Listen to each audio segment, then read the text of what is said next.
क्या आपने कभी सोचा है कि दुनिया में एक ऐसी जगह भी है जहां लोग कपड़ों से नहीं, सोच से खुद को डिफाइन करते हैं, जहां नाइट लाइफ एक एक्सपीरियंस है, न कि कोई गिल्टी प्लेजर, जहां सेक्स एजुकेशन खुला है लेकिन रिलेशनशिप्स में रिस्पेक्ट और कंसेंट सबसे ऊपर है, जहां खुले बीच पर नग्न होना गलत नहीं बल्कि आत्मविश्वास की निशानी है। दोस्तों, आपका स्वागत है उस देश में जहां फ्रीडम सिर्फ कानून की किताबों में नहीं बल्कि लोगों की नसों में दौड़ती है। ये है New Zealand, the land of open minds and pure hearts.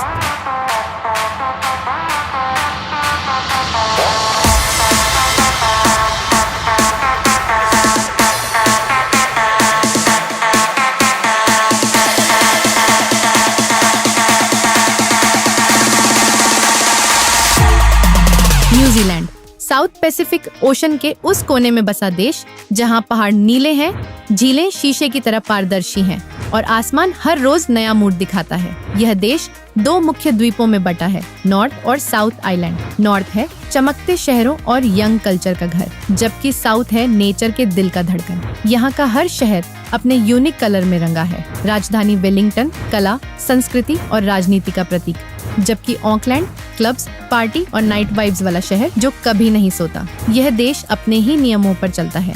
यहाँ का हर नागरिक मानता है जीना है तो पूरे दिल से, और अगर गलती हो भी जाए तो मुस्कुराकर दोबारा शुरू करो। यह सोच ही न्यूजीलैंड को बाकी दुनिया से अलग बनाती है।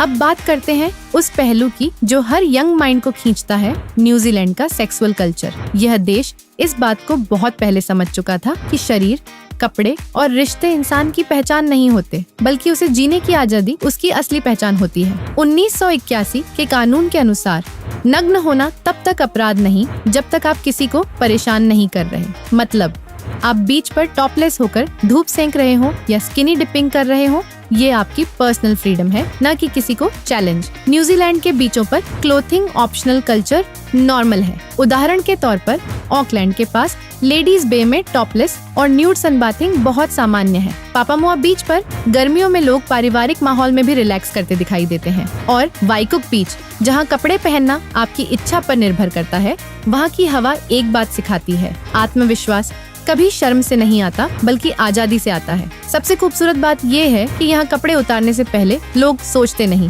लेकिन किसी को परेशान न करने की सीमा जानते हैं। यहाँ फ्रीडम और रिस्पेक्ट हाथ में हाथ डालकर चलते हैं। यह बात सिखाती है कि न्यूडिटी और वल्गैरिटी में फर्क होता है, और न्यूजीलैंड इसे बखूबी समझता है। जब सूरज पहाड़ों के पीछे छिपता है, न्यूजीलैंड जगना शुरू करता है। यह देशों की लिस्ट में टॉप पर है जहां नाइट लाइफ सिर्फ क्लब या बार नहीं बल्कि कल्चर है। ऑकलैंड के स्काई टावर से शहर का नजारा, वेलिंगटन की बार स्ट्रीट पर गूंजते म्यूजिक बीट्स, यहाँ हर कोना कहता है live don't pretend. Her weekend शहर की सड़कों पर युवाओं की ऊर्जा बहती दिखाई देती है। यहाँ क्लब्स में स्ट्रिक्ट सिक्योरिटी होती है, लेकिन रवैया बेहद फ्रेंडली और इंक्लूसिव। कोई जज नहीं करता कि आप किसके साथ हैं। यहाँ की पार्टी नाइट्स में LGBTQ समुदाय के लिए स्पेशल थीम होती है। यह वो समाज है जिसने सेक्स और जेंडर को कानूनी शब्दों से निकालकर एक इंसानी अनुभव बना दिया है। सड़कों पर घूमते कपल्स, बार्स में बैठी लड़कियाँ, हर चेहरा एक ही मैसेज देता है, यहाँ कोई नकली नहीं है।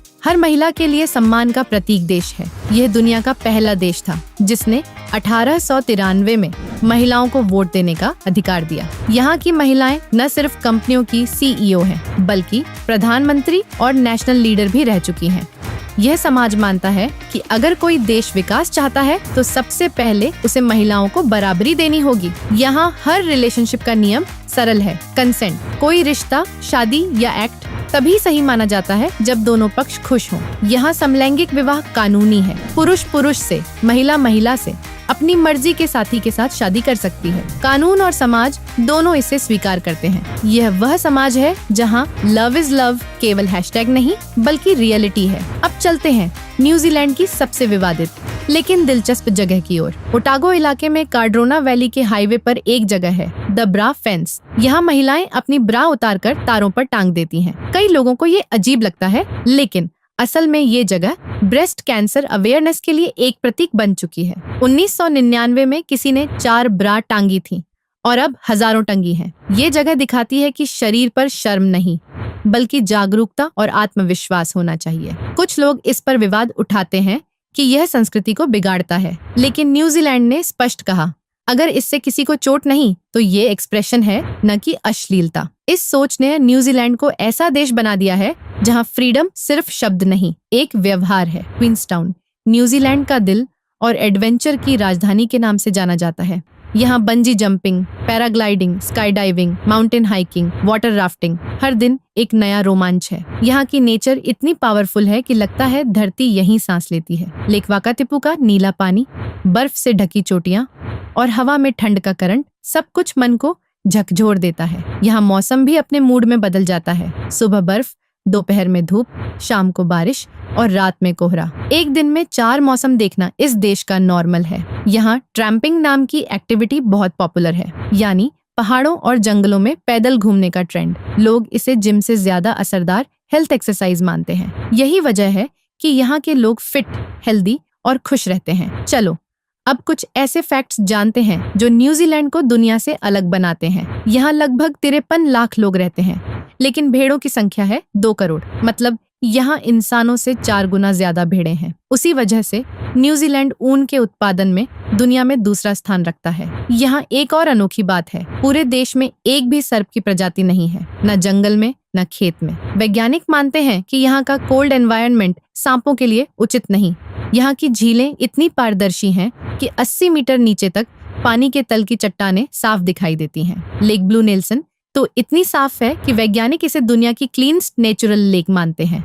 और सबसे दिलचस्प बात, न्यूजीलैंड में 2 नेशनल एंथम हैं, गॉड सेव द किंग और डिफेंड न्यूजीलैंड। दोनों ही देश के यूनिटी और आजादी की पहचान है। यहाँ का राष्ट्रीय पक्षी कीवी उड़ नहीं पाता, फिर भी यह देश का गर्व है। यही वजह है कि न्यूजीलैंड के लोगों को भी प्यार से कीवी कहा जाता है। न्यूजीलैंड के कानून सख्त हैं, लेकिन न्याय संगत। यहाँ ड्राइविंग लाइसेंस मात्र 15 साल की उम्र में मिल सकता है, लेकिन लोग इसे जिम्मेदारी से निभाते हैं।